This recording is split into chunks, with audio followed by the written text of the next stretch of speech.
Hello, welcome to my garden here in Denmark on this rather windy day. The garden is located in a Zone 7 equivalent and spring has arrived. It's the very beginning of April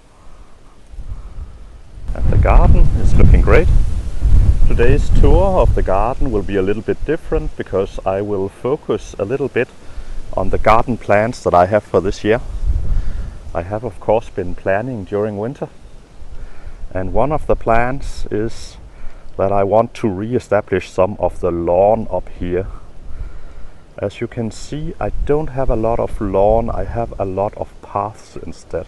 I have this rather long grass path running along in the garden, and on this side up here close to the house there's also grass, but that is gonna be turned into a terrace ultimately. So hence, since there's grass on both sides up here, I think this will be the ideal spot to re-establish the lawn. And yeah, I'm saying re-establish because all of this used to be lawn. Everything within the garden here used to be lawn. Also, there wasn't a hedge here when I moved in, so I've basically established everything. There was grass here. And what I'm gonna do is this middle part of this border over here, I'm gonna cut it off just around here, and then I'm gonna re-establish the grass. And I think spring is the ideal time to do this. Even though the bulbs don't like to be moved in spring, at least I can see where they are. And yeah, there are quite a lot of bulbs in here, so that will require a lot of time to get those out. And basically I will move them to a place. Yeah, I also have a cat. Oh, you shouldn't do that, bad cat. Yeah, it's hard to be cat. Oh yeah, it's a good cat. Yeah, good cat. And yeah, so this will become grass again. It was looking really good last year, so it's not that I dislike this border, but I do want some grass again. I do want a lawn, and hence that's gonna be done. Also, you'll notice that I've moved the benches off the lawn, and that's just to get an idea of how will it look when there's grass between those.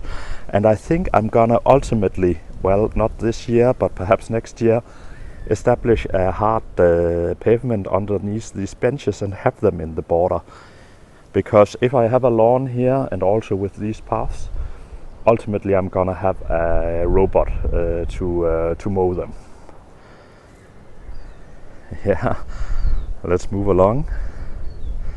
As you can see, I've also cleaned up the borders a lot. I'm not done with it yet though. Also, I still need to clean out the pond once more. I have cleaned it out once this year, but due to the hedge losing all of its leaves right now, it's the old leaves from last year, it has gradually filled up again. So I will have to clean it out, and my guess is I'll probably have to clean it out at least a couple of times extra.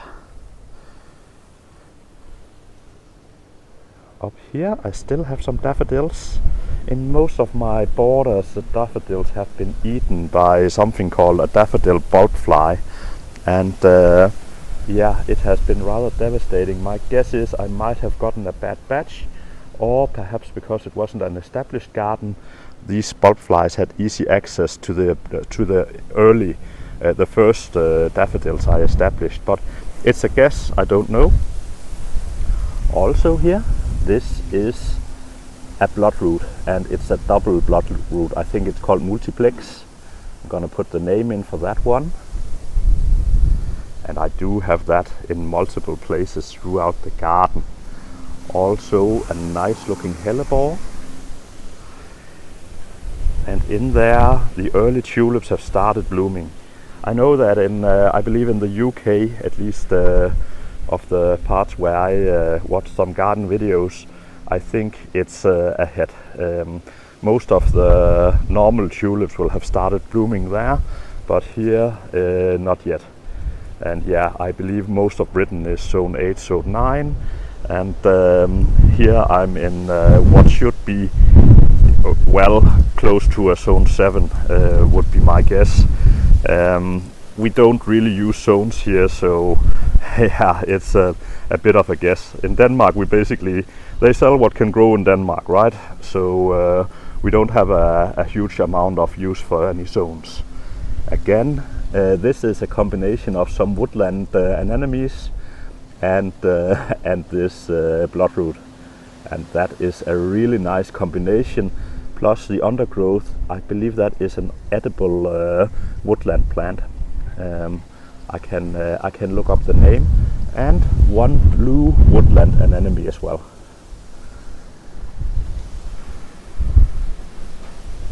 Oh yeah, and this border over here that I'm gonna remove, I think one of the things that I'm gonna do, and I'm gonna do that very soon, is that I will remove most of the flower bulb heads, you know. Something like this. This is an Allium Globemaster, really nice looking plant. But what I'm gonna do is I'm gonna do like this. And that's just to make it conserve its energy. Because when I move it, it's not gonna flower anyways, because I'm gonna move it while it's in leaf and just before the flowering.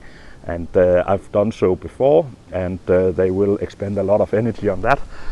And basically my guess is they'll lose their leaves as well, but at least like this it will conserve some energy for next year. So I'm gonna put my money into next year's bloom instead. And yeah, up there's an apple tree in the border. There's a rose here, and there's a hue here as well, and those are gonna get moved. Those that watched the video last year will remember I had a rose over there. I did have to prioritize, do some very hard prioritizations, and that one is gone. Also I had a rose over there, that one is gone as well. And I had a rose close to where the bench is now, and that one is also gone. So I made some really hard decisions here. And I am gonna need some extra space for some of these. And I do have an idea of what to do, but let's see. I am looking forward to all of these tulips. You can see they are slowly starting to bloom, but there's a lot of tulips here. And I have a lot of tulips throughout the garden, and I think I can thank the cat for that, because we have rodents here that will basically eat tulip bulbs. I'm close to a stream, so can't remember what they're called in English. Is it wolves or something like that? But they will basically eat my tulips if it wasn't for the cat. So and the cat, it's its favorite food basically. It really likes those. So yeah, that's how life is, right? You eat and hopefully the cat doesn't get eaten by anything. Yellow woodland anemones. These I got from my mother. They are gonna look really great.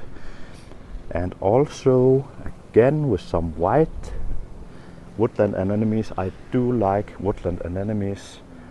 And over on this side is where I have this what's it called, witch hazel. It looked really great a bit over a month ago. And again, some blue woodland anemones. They are woodland anemones, you can recognize that on the leaves. And with the bloodroot, again it's a double. I did purchase a single variety a couple of years ago, but I've not yet been able to spot that one. Perhaps it's that really weak looking one over there. I got those in really bad quality.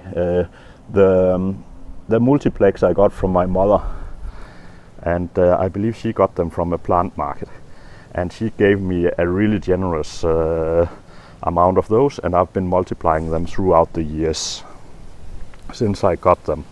But yeah, I did get a really good specimen of those, so that was really nice.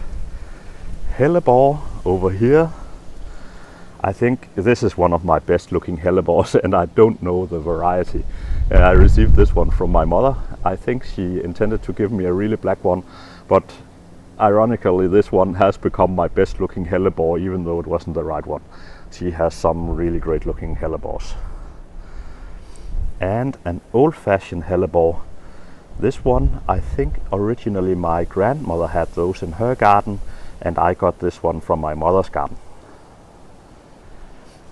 I believe these anemones are called, I don't know if they are directly translated from Danish, we call them Balkan anemones. I don't know if that is the correct name for them in English, and you can see there's a blue one in there.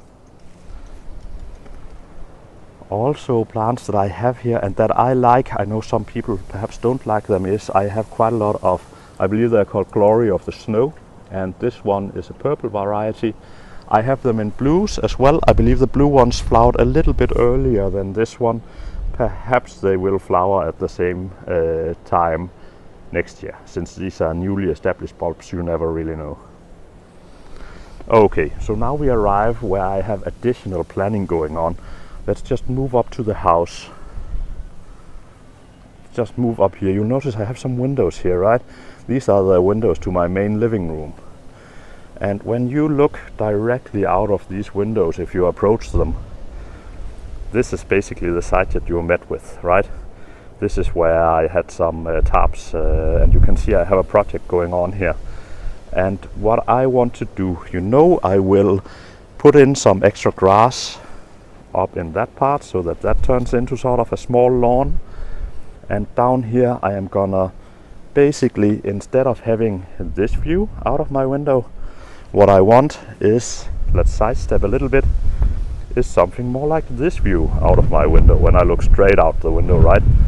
So basically the garden hose right now indicates where I'm gonna remove the grass, and I'm basically gonna put it in right over here. So I'm gonna move it about 1.5 meters to the side, and that is gonna be a lot of work.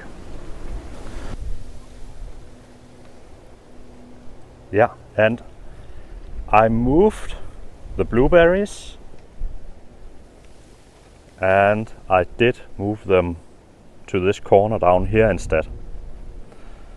And that is because when I look out the window, instead of looking into a blueberry border, and also from this bench right here, I will be looking into a perennial border instead, with some shrubs at the back. Yeah, I believe that was it for this video. Thank you for watching. Bye bye.